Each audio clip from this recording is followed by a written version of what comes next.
I'm Jim Lau, and I'm a Scion XB enthusiast. This is my 2006 XB here, and I like this car so much I actually made a website for apparel and stuff called rockthebox.info for a bunch of stickers and buttons and fun stuff.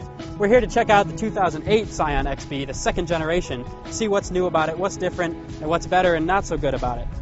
For the new car, it looks like they took the old one and it kind of melted. They left it out in the sun too long. It's really lost that nice sharp edges that it had, and everything's just a bit more rounded. It loses that original style.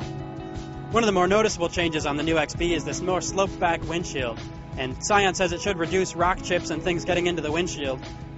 You'll appreciate the old one's got this nice tall opening. You can load in a big, a mattress or bed frame or TV or anything, and you've really got plenty of room to work with back here. When the seats fold down, this back area is just huge.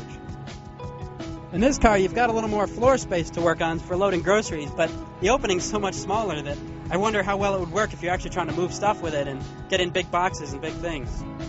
The most prominent feature on this dashboard, you've got this single gauge speedometer with a tiny little tachometer built in and a fuel gauge, and it's just so compact, and I think it's kind of fun. Now they're really a lot more prominent, and you've got a sort of a more full array of instruments, like most normal cars. You fold the front seat flat, it makes a pretty reasonable place to take a nap.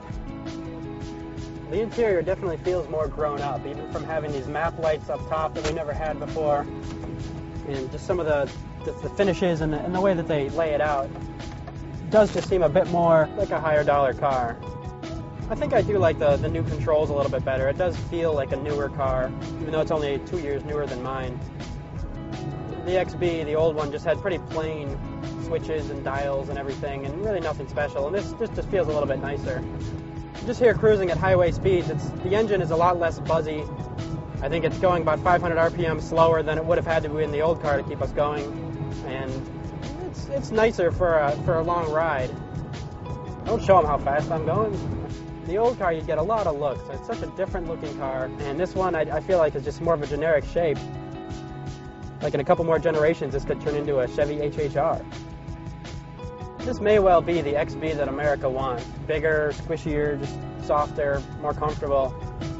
But it's not the XB that I want. Sometimes the sun just doesn't do as well as the positive.